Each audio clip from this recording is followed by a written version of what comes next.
just yelling at a Jew.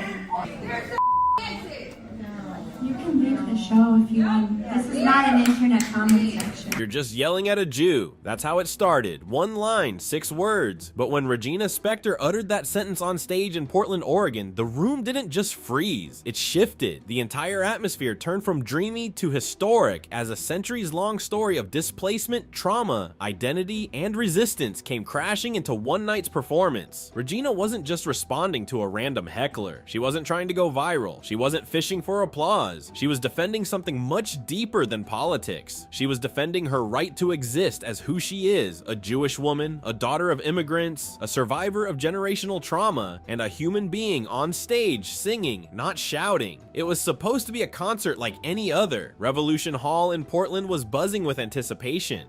10 songs deep into her set, the audience was right there with her, soft, present, connected. But then, without warning, a voice erupted from the dark, "Free effing Palestine!" And just like that, the music stopped. The applause was replaced with silence, but Regina didn't flinch. She didn't look for security. She didn't attempt to ignore it and keep singing. No. She stood her ground. She looked into the crowd and calmly spoke the words that would ignite headlines across the world. "You're just yelling at a Jew." And in that moment, everything changed. Because Regina wasn't yelling back. She wasn't defensive. She wasn't dismissive. She was revealing. She was unmasking what so many Jewish artists, creators, and public figures have been feeling for months. No, years. That these protests, this rage, these slogans that are hurled without context often reduce Jews to caricatures, to villains, to symbols, not people. You're just yelling at a Jew, not you're yelling at a Zionist, not you're yelling at a celebrity, not you're calling out a government. You're yelling at a person, one with history, one with pain, one with lineage. And she didn't stop there. To the rest of the audience, Regina added, "I don't know what he thinks he's doing. I really appreciate the security. We had a really hard time last night when I said Shalom Aleichem."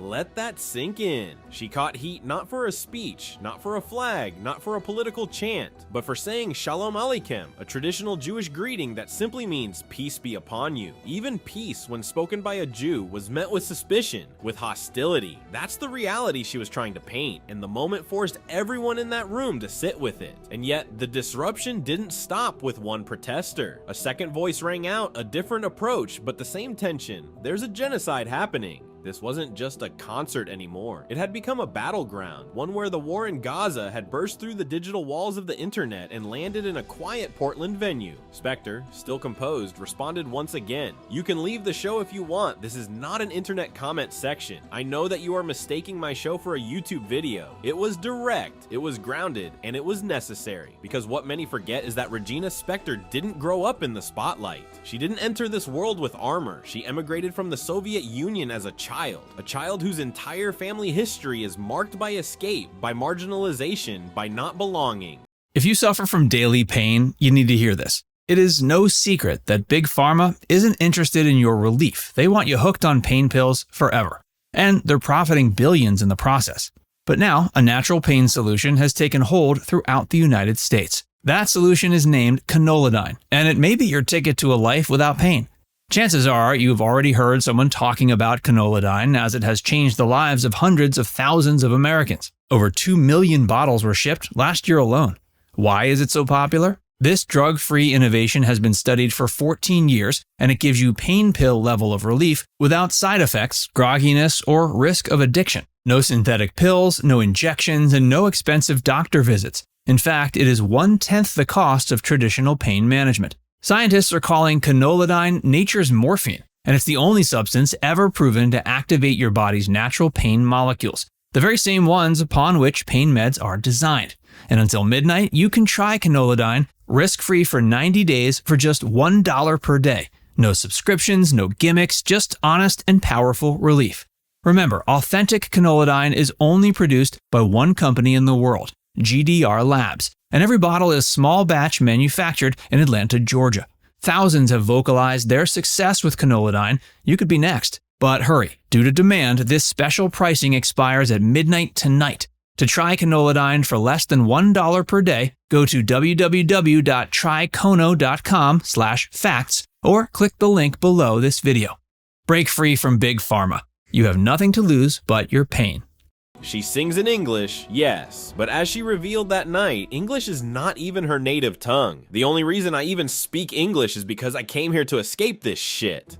That line hit the crowd like a tidal wave. She wasn't giving a political monologue. She was recounting the why of her entire life trajectory. Her family fled Soviet anti-Semitism to survive, and now, decades later, here she was again, being reduced, labeled, othered because of her Jewish identity. I came from a country where people were treating Jews as others, and now I'm being othered here, and it sucks. For anyone watching, listening, or even reading this now, it's not just about Gaza, or Israel, or Portland, or Revolution Hall. At the same time, it's impossible to ignore the horror unfolding in Gaza. What's happening there is a genocide, no matter how controversial that word has become in public discourse. Thousands of innocent civilians, many of them children, have been killed. Entire neighborhoods flattened, families ripped apart, but we have to keep the line clear between government and people. We can't blame every Jewish person for simply being Jewish. That's ignorance. This is about the exhausting repeating cycle of Jewish displacement, about how the descendants of survivors are still forced to justify their right to exist, to speak, to sing without being accused of complicity. And then, perhaps the most devastating line of all, it'll be nice if one of my family's generation didn't have to go to a new country and learn a new language. Imagine that. Imagine growing up in one place, being chased out, starting over in another, and then feeling the same wave of alienation wash over you in the new place too. The trauma doesn't end, it relocates. And that's what Spektor exposed.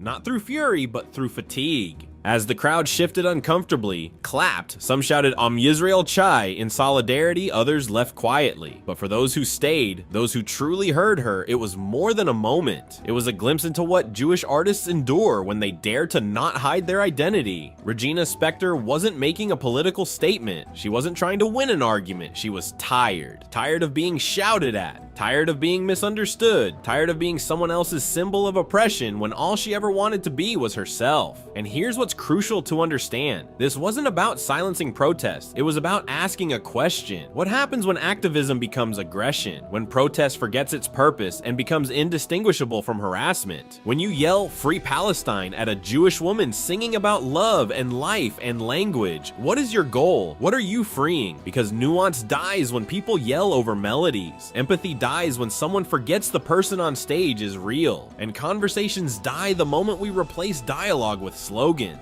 At a time when everyone wants to pick a side, Spektor stood in the middle of the fire and said something that very few people have the courage to say. This is not the place for that conversation, because sometimes place matters, tone matters, timing matters, and people matter. Regina Spektor didn't ask to become the face of a political firestorm, but when it came for her, she didn't run, she didn't hide. She stood her ground, not as a pundit, not as a preacher, but as a person.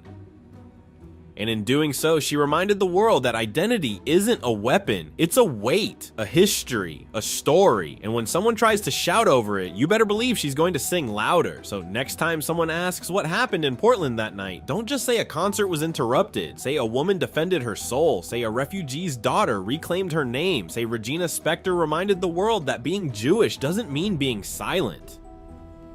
And if that makes people uncomfortable, well, this is not an internet comment section.